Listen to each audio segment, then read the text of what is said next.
Namaku Maya. Aku berumur 26 tahun dan tinggal di sebuah kota kecil di Jawa Tengah bernama Sragen. Aku tumbuh di keluarga yang penuh ketegangan dan pertengkaran, seperti rumah-rumah lain di mana suara gaduh menjadi musik latar sehari-hari. Ayahku, Pak Joko, pria yang sabar dan pekerja keras, selalu berusaha menjaga rumah tetap utuh. Tapi ibu, Bu Sari, tak henti mengeluh dan marah.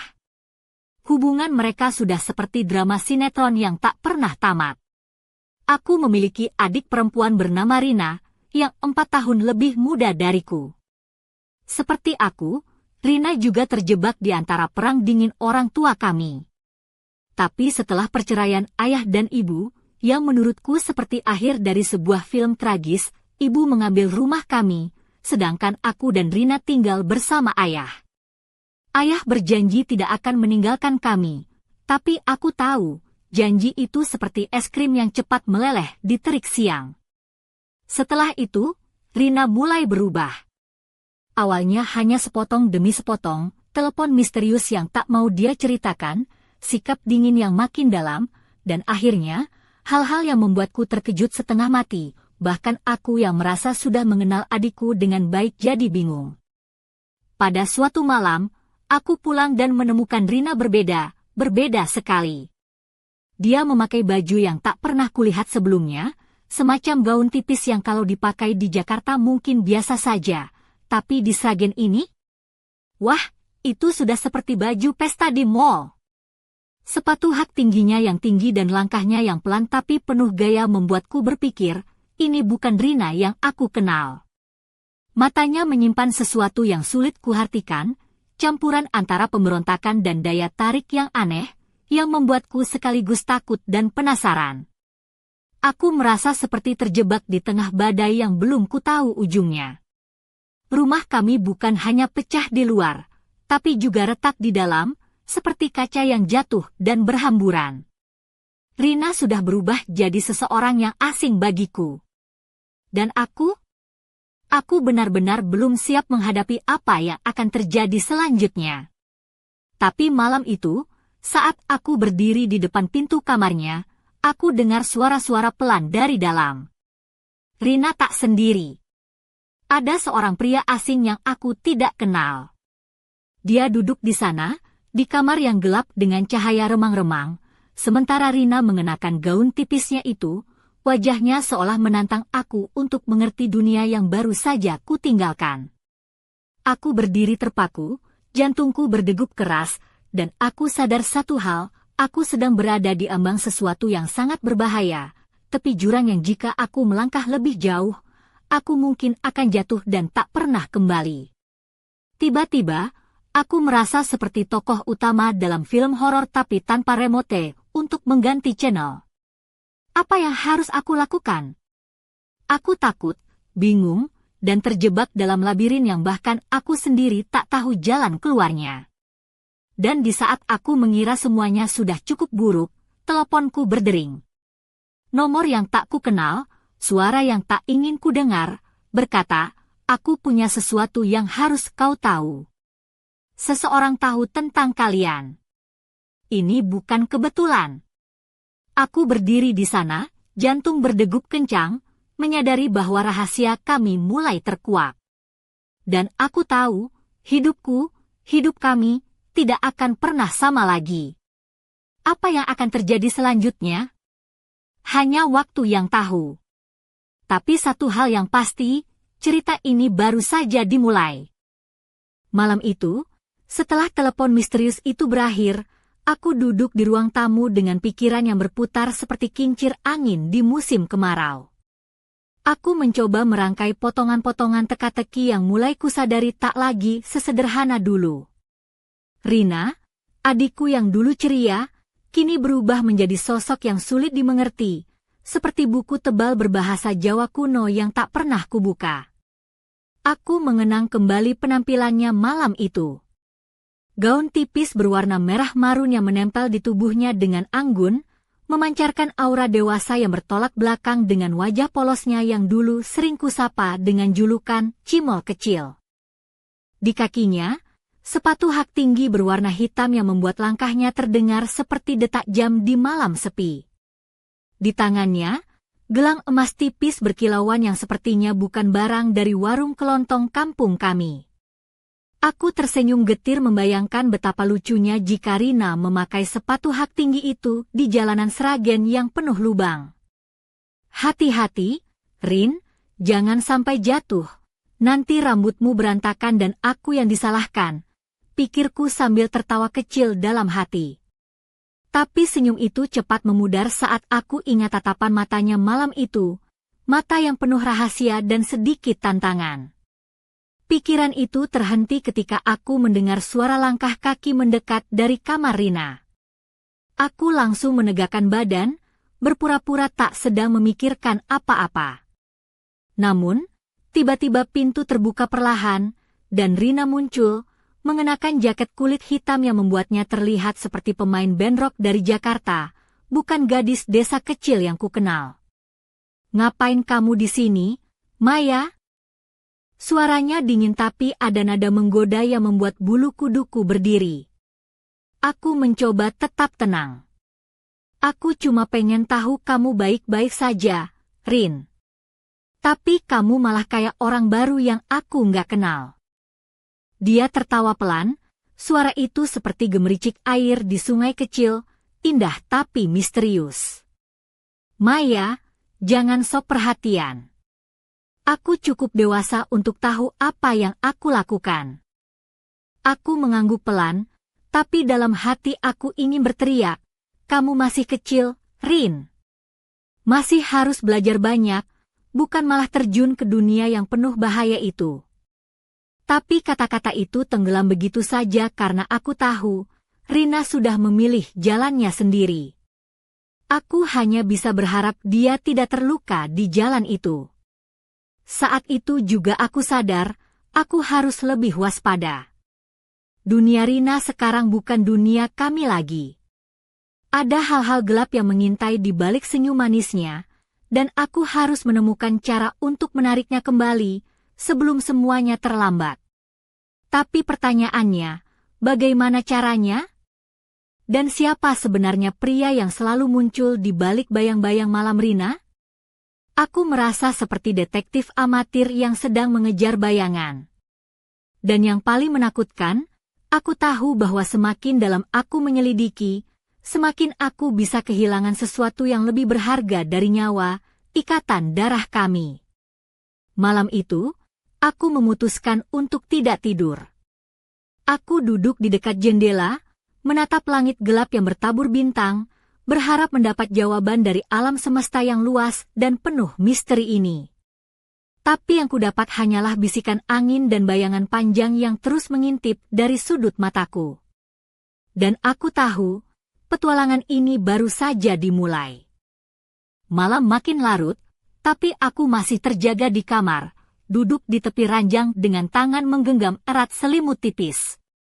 Suara hujan mulai rintik, menambah suasana berat yang sudah menggantung di udara rumah kami di Sragen ini. Aku masih terbayang-bayang tatapan dingin tapi penuh tantangan Rina tadi malam. Seperti ada api kecil yang membara di dalam matanya, api yang tidak pernah kulihat sebelumnya. Aku teringat pakaian yang dikenakannya, gaun tipis merah marun itu, yang seolah menari-nari di bawah cahaya remang lampu jalan. Sepatu hak tinggi hitam yang mengklik-kluk di lantai kayu, suara itu seperti musik aneh yang mengiringi malam kami. Aku jadi penasaran, dari mana dia dapat semua itu? Bukankah di rumah ini hanya ada celana jeans kusam dan kaos oblong? Besoknya, aku memutuskan untuk menyelidiki diam-diam. Aku mulai dari lemari Rina, tempat yang dulu selalu penuh dengan kaos warna-warni dan rok sederhana. Tapi sekarang, lemari itu berubah menjadi semacam parade fashion yang terlalu dewasa untuk anak seusianya. Ada gaun-gaun mini berkilau, sepatu hak tinggi berwarna-warni, serta perhiasan yang berkilau seperti milik selebritas di televisi. Aku tertawa kecil, Rina ini kayaknya mau ikut kontes Miss Universe, ya? Sayangnya, Sragen belum pernah jadi tuan rumah, jadi dia harus latihan dulu. Tapi tawa itu langsung sirna ketika aku menemukan secarik surat kecil yang tersembunyi di antara tumpukan pakaian. Surat itu tertulis dengan tinta hitam rapi, tapi isinya membuat hatiku bergetar. Untuk Rin, jangan lupa siapa kamu sebenarnya. Dunia luar itu penuh tipu daya. Hati-hati dengan langkahmu. Aku menggigit bibir, siapa yang menulis ini? Teman? Atau seseorang yang ingin memperingatkan? Atau malah ancaman? Saat aku sedang tenggelam dalam pikiran, terdengar suara ketukan pelan di pintu kamarku. Aku cepat-cepat menyembunyikan surat itu di bawah bantal. Pintu terbuka, dan Rina masuk dengan ekspresi datar, jaket kulit hitamnya masih dikenakan. Dia duduk di pojok kamar dengan sikap seperti ratu yang sedang memeriksa bawahannya. Kenapa kamu ngintip lemari aku, Maya? Suaranya tajam tapi ada sedikit nada bercanda yang membuat aku tak bisa marah. Aku menarik napas dalam-dalam, mencoba tetap tenang. Aku cuma khawatir sama kamu, Rin. Kamu berubah banyak banget, sampai aku nggak kenal lagi sama adikku sendiri. Rina menatapku dengan senyum misterius. Mungkin kamu harus belajar menerima bahwa aku nggak mau jadi versi lama aku yang membosankan itu. Kamu tahu, dunia ini nggak cuma tentang tugas sekolah dan ngurus rumah. Aku menggeleng pelan. Tapi kamu juga harus ingat siapa kita, Rin. Kita keluarga, dan keluarga itu harus saling menjaga, bukan malah saling menjauh. Dia tertawa kecil, keluarga? Hah? Itu cuma kata-kata buat anak kecil yang pengen manja. Aku sudah gede, Maya. Aku harus cari caraku sendiri. Aku merasa seperti berdiri di tepi jurang, mencoba meraih tangannya tapi hanya merasakan angin dingin yang menjauh. Aku ingin berteriak, tunggu! Jangan pergi ke jalan yang salah. Tapi suaraku tercekat di tenggorokan. Rina bangkit dan melangkah keluar kamar dengan langkah pasti, meninggalkan aku dengan 1000 pertanyaan dan satu rasa takut yang kian membesar. Aku tahu malam-malam gelap di Sragen ini baru akan semakin panjang dan penuh rahasia. Dan aku harus siap menghadapi badai yang akan datang, badai yang mungkin akan menghancurkan kami semua. Sore itu, langit Sragen berwarna jingga lembayung, memberi kesan hangat meski hatiku terasa beku. Aku duduk di teras rumah, mengenakan blus putih yang sedikit kebesaran dengan lengan digulung sampai siku, memamerkan gelang perak tipis yang pernah kuserahkan pada Rina waktu ulang tahunnya yang ke-12. Sepatu slip-on coklatku berdebu setelah seharian berlari-lari mengejar waktu, tapi aku tak peduli. Pikiran tentang Rina terus menghantui, seperti lagu dangdut yang tak henti-henti diputar di radio kecil di warung depan. Tiba-tiba, suara sepeda motor melintas. Aku menoleh dan melihat Rina turun dari motor seorang pria, yang tampak sedikit lebih tua, berkulit sawo matang dengan jaket kulit lusuh. Aku langsung mengernyit, mengenali sosok itu dari cerita tetangga yang suka menggosip di warung kopi. Wah, ini si Pak Roni yang katanya galak itu, pikirku sambil menahan geli. Kalau dia galak, aku takut dia bisa bikin Rina ikut galak juga. Rina melirikku sekilas, lalu masuk rumah tanpa berkata sepatah kata pun. Aku mencoba mengejarnya, tapi dia sudah menghilang di dalam kamar. Aku menggelengkan kepala, mencoba menenangkan diri. Maya, kamu ini kayak detektif amatiran yang terlalu banyak nonton film drama, bisikku pelan. Namun, malam itu aku tak bisa tidur. Bayangan Rina dengan jaket kulit hitam dan sepatu hak tinggi itu terus menghantui pikiranku. Aku membayangkan bagaimana dia menatapku dengan campuran sinis dan tantangan, seperti menantang aku untuk ikut masuk ke dunia yang dia pilih. Aku teringat kata-katanya, aku harus cari caraku sendiri. Itu membuat hatiku sakit, tapi juga memicu rasa ingin tahu yang besar. Apa sih sebenarnya yang sedang dia cari? Kebebasan? Penerimaan? Atau sesuatu yang lebih gelap? Keesokan harinya, aku memutuskan untuk menyelidiki lebih jauh. Aku bertanya pada tetangga dan teman-teman sekolah Rina, mencoba mencari tahu siapa pria itu dan apa hubungannya dengan adikku. Tapi semua jawaban yang kuterima hanya samar dan penuh rahasia. Mereka bilang Rina sering terlihat di kafe-kafe kecil di pinggiran kota, tempat yang tidak biasa untuk gadis seusianya. Aku teringat nasihat Bu Sari, ibu kami, yang dulu bilang, "Maya, jangan pernah menilai seseorang dari penampilannya." Tapi aku tak bisa menahan diri untuk tidak merasa khawatir. Dunia yang Rina masuki sepertinya penuh dengan jebakan dan bahaya. Di tengah kebingungan itu, aku menemukan sebuah pesan singkat di ponsel Rina yang tertinggal di ruang tamu, "Jangan ikut campur, atau kamu akan menyesal." Pesan itu membuat darahku mendidih sekaligus membeku. Siapa yang mengirimnya? Dan apa maksudnya? Aku menatap ponsel itu lama sekali, lalu menutupnya dengan tangan gemetar. Aku tahu, ini bukan hanya tentang Rina lagi. Ini tentang keluarga kami, tentang diriku, dan tentang masa depan yang tak pasti. Dengan tekad yang semakin kuat, aku berjanji pada diriku sendiri untuk melindungi adikku, apapun risikonya. Tapi aku juga sadar, semakin dalam aku menyelidiki, semakin aku harus siap menghadapi kegelapan yang mungkin akan menelan kami semua. Dan malam itu, ketika aku menatap keluar jendela, aku melihat bayangan samar sosok pria berdiri di pinggir jalan, menatap rumah kami dengan tatapan dingin yang membuat bulu kuduku berdiri. Aku tahu, ini baru permulaan. Malam itu, aku berdiri di depan cermin kamar dengan riasan tipis yang kupoleskan perlahan, mencoba menutupi kantung mata yang muncul akibat begadang berkepanjangan. Gaun hitam selutut yang kupakai terasa sedikit sempit di pinggang, tapi kupilih karena bentuknya yang simpel dengan sentuhan renda di bagian leher, memberikan kesan anggun tapi tetap misterius. Di kakiku, sepatu hak tinggi berwarna merah marun yang dulu kubeli saat kuliah di Solo, kini terasa seperti beban berat yang harus kutanggung, bukan hanya secara fisik, tapi juga emosional. Aku menatap bayanganku sendiri di cermin, bertanya-tanya siapa wanita ini yang berdiri di hadapanku. Apakah ini aku? Maya yang dulu polos dan ceria, atau seseorang yang mulai terjebak dalam labirin rahasia dan dosa? Aku menarik napas dalam-dalam, mencoba mengusir rasa takut yang mulai merayap masuk. Tiba-tiba, ponselku bergetar. Pesan masuk dari nomor tak dikenal. "Kamu sudah terlalu dekat, Maya.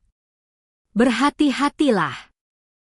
Aku menatap layar dengan tangan gemetar, seolah pesan itu adalah bisikan dari kegelapan yang menunggu untuk menelan kami. Di saat yang sama, suara ketukan pelan terdengar dari pintu kamar. Aku menoleh dan melihat Rina berdiri di sana, mengenakan jaket kulit hitam dan rok mini merah yang kontras dengan kulitnya yang putih. Matanya memancarkan cahaya yang sulit kutafsirkan, antara tantangan dan kerinduan. "Aku tahu kamu menemukan pesan itu," katanya dengan suara serak tapi penuh makna. "Ini bukan hanya tentang aku, Maya. Ini tentang kita." Aku merasa jantungku berdetak lebih kencang. "Apa maksudmu, Rin? Apa yang sebenarnya terjadi?"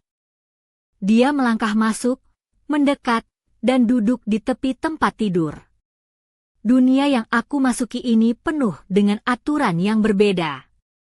Ada permainan yang harus kita mainkan, dan kadang kita harus mengambil risiko besar untuk bertahan. Aku menggigit bibir, mencoba mencerna kata-katanya.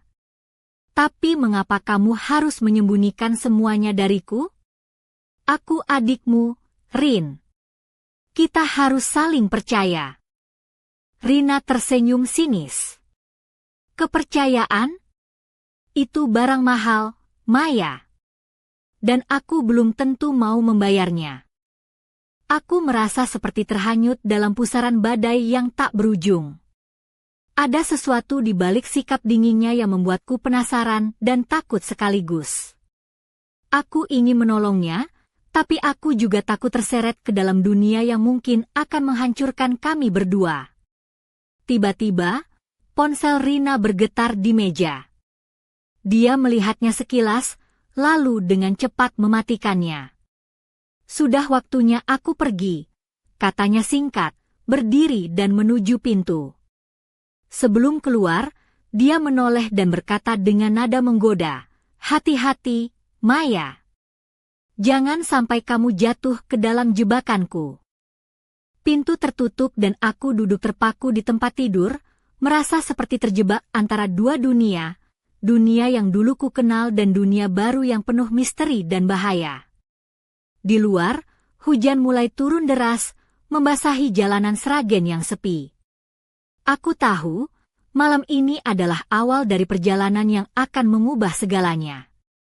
Dan aku tak tahu apakah aku siap untuk menghadapi apa yang menanti di balik kegelapan itu. Malam itu, hujan deras mengguyur kota kecil Sragen, membuat suara tetesan air di atap genteng seperti irama lagu sendu yang mengisi ruang kosong di hatiku. Aku duduk di meja makan, mengenakan kaos longgar berwarna abu-abu dan celana jogger hitam, mencoba mengusir rasa gelisah yang tak kunjung hilang sejak pertemuan terakhir dengan Rina. Gelang perak di tangan kiriku berkilau samar di bawah lampu temaram, seolah ikut merasakan bebanku. Pikiranku terus melayang ke sosok adikku yang semakin jauh dan misterius. Bayangan gaun merah marunnya, sepatu hak tinggi yang berkilau, dan tatapan matanya yang penuh rahasia masih membekas jelas. Aku merasakan campuran takut, penasaran, dan sayang yang sulit dijelaskan. Seperti sedang menatap jurang yang dalam, tapi tak berani bergerak mundur. Tiba-tiba, ponselku bergetar dengan pesan masuk dari nomor yang sudah kukenal tapi menyimpan misteri. Ketemu aku di warung Bu Ani jam 9 malam ini. Ada yang harus kamu tahu. Jangan bilang siapa-siapa. Pesan itu singkat, tapi cukup membuat darahku berdesir. Aku tahu, ini pasti tentang Rina. Tapi siapa yang mengirim pesan ini? Teman misterius? Atau seseorang yang ingin membantu? Atau malah jebakan? Dengan hati-hati, aku mengiyakan pada diriku sendiri bahwa aku harus pergi. Meskipun rasa takut menghantui, aku tak bisa membiarkan rahasia ini terus membelenggu kami. Di warung Bu Ani, tempat nongkrong yang sederhana dengan lampu neon berwarna kuning redup, aku duduk sambil menunggu.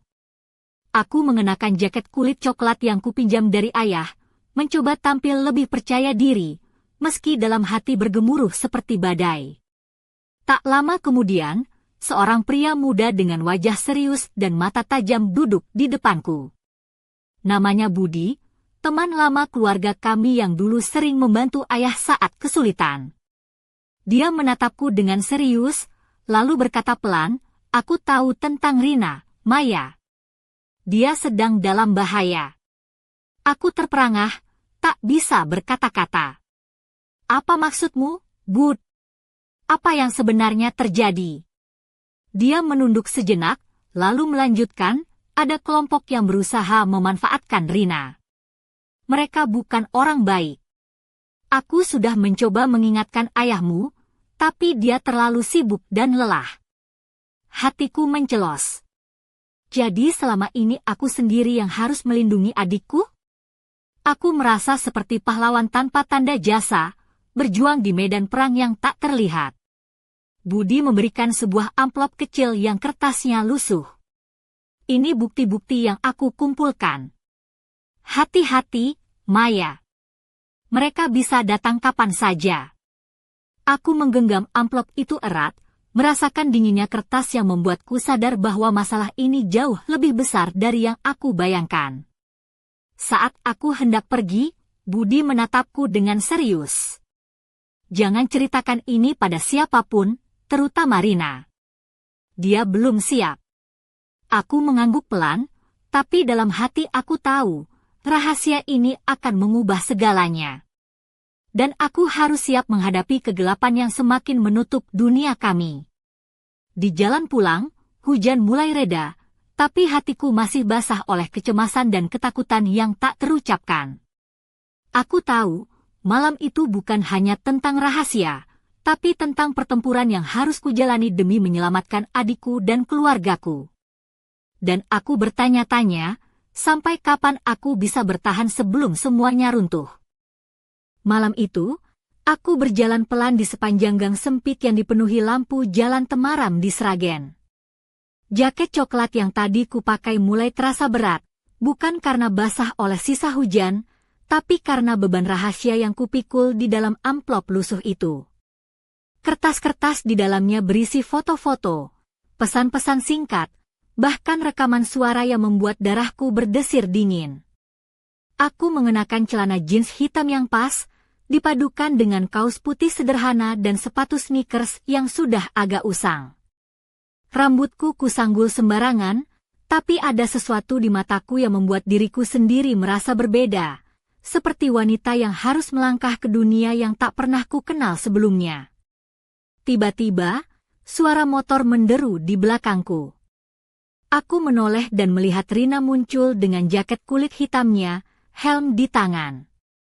Wajahnya kusam, matanya berkilat seperti mengintimidasi, tapi juga ada kelelahan yang tersimpan di sana.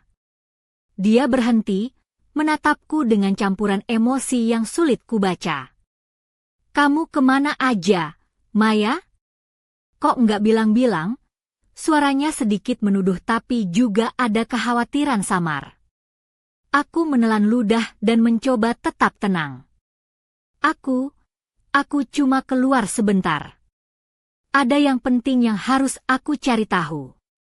Rina mengerutkan kening. "Kamu jangan ikut campur urusan aku. Ini bukan dunia buat kamu." Aku menggenggam erat amplop di dalam tas kecilku. "Tapi aku nggak bisa diam saja, Rin. Aku sayang kamu. Aku nggak mau kamu terluka." Dia tertawa getir dan berkata, "Sayang? Kamu tahu apa itu sayang? Kadang sayang itu harus membiarkan seseorang jatuh, supaya dia belajar bangkit sendiri." Aku merasa hatiku tersayat, tapi aku tidak mau kalah. "Kalau kamu jatuh, aku di sini untuk nangkapin kamu."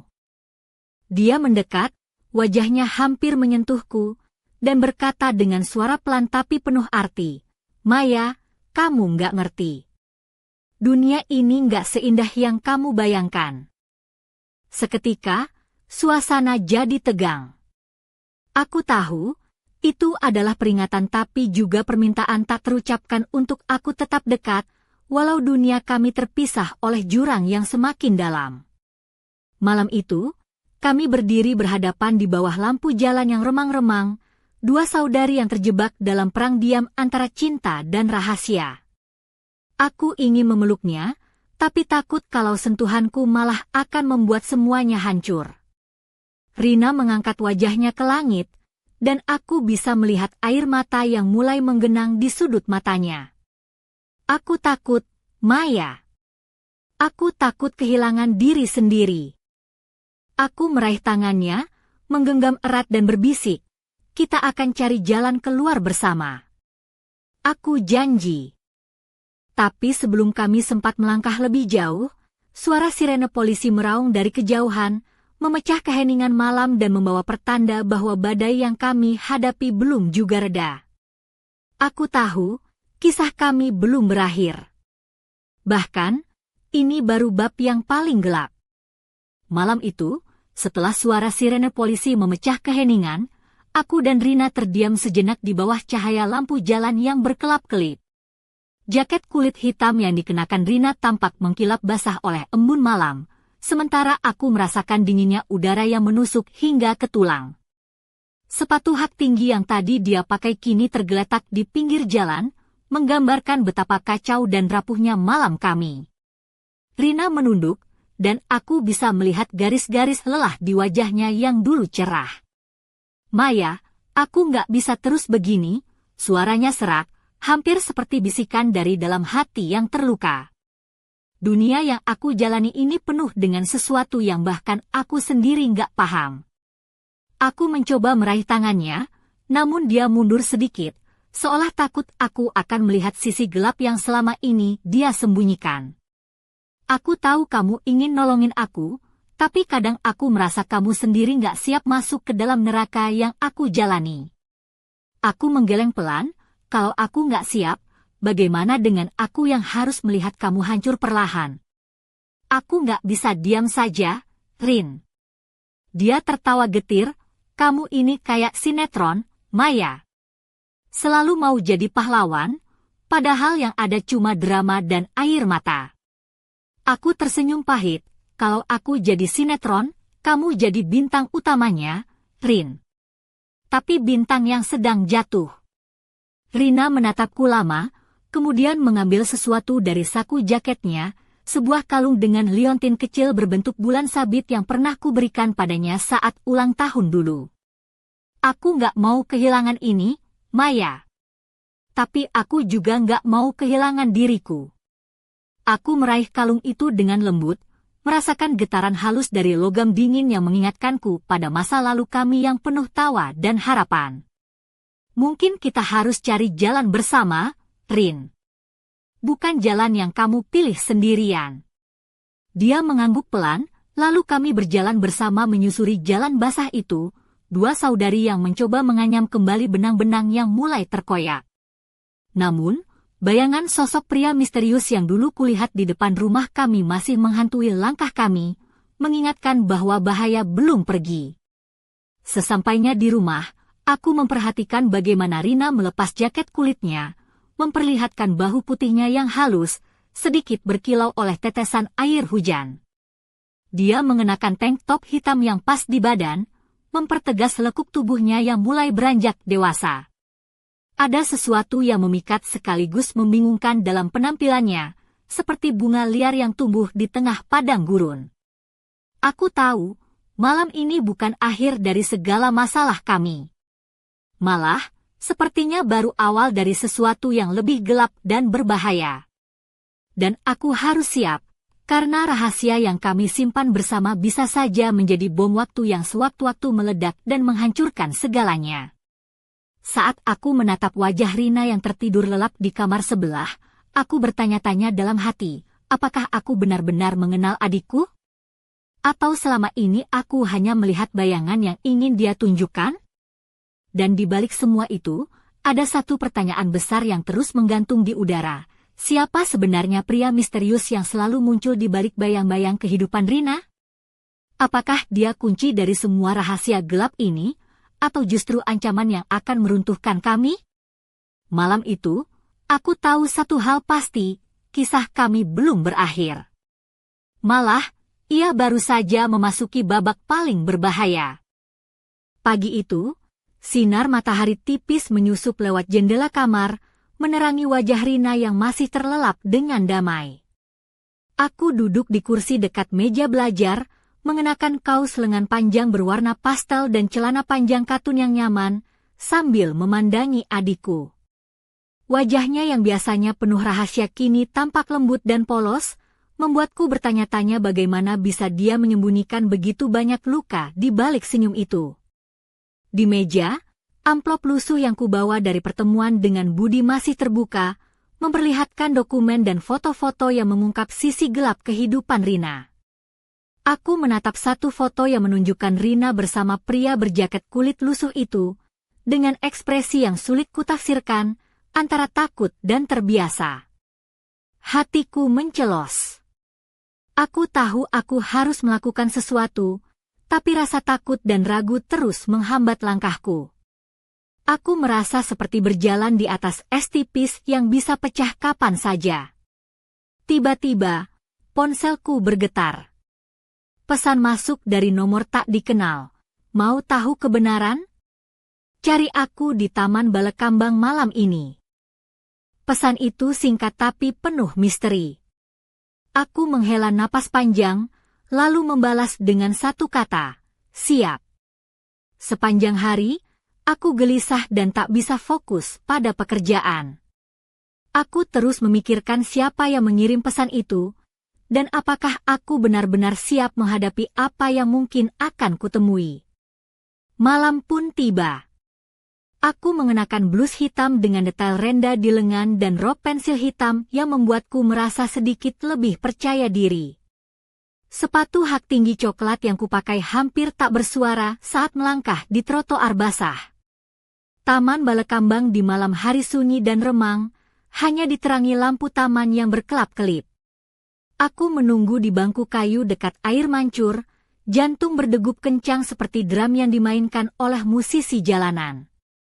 Tak lama kemudian, sosok pria muncul dari balik pepohonan. Wajahnya tidak asing. Dia adalah Budi, teman lama keluarga kami. Dia membawa sebuah amplop tebal dan menatapku dengan serius. Kamu harus tahu segalanya, Maya. Ini bukan hanya tentang Rina, tapi juga tentang apa yang mengancam keluarga kita, katanya pelan. Aku meraih amplop itu dengan tangan gemetar, merasa beban di pundakku semakin berat. Apa maksudmu, Bud? Dia menarik napas dalam, lalu mulai membuka kisah yang selama ini tersembunyi. Tentang jaringan gelap yang memanfaatkan anak-anak muda di kota kecil kami, tentang ancaman yang menyelimuti keluarga kami, dan tentang pilihan-pilihan sulit yang harus kami hadapi. Aku merasa seperti terjun ke dalam lubang hitam yang tak berujung, tapi aku tahu aku harus kuat. Untuk Rina. Untuk keluargaku. Untuk diriku sendiri. Saat aku kembali pulang, hujan mulai turun perlahan, membasahi wajah dan rambutku. Aku menatap langit gelap dan bertanya dalam hati, apakah aku siap untuk menghadapi kegelapan yang semakin mendekat? Atau akankah aku tersesat di dalamnya? Dan di balik semua itu, satu pertanyaan terus menghantui.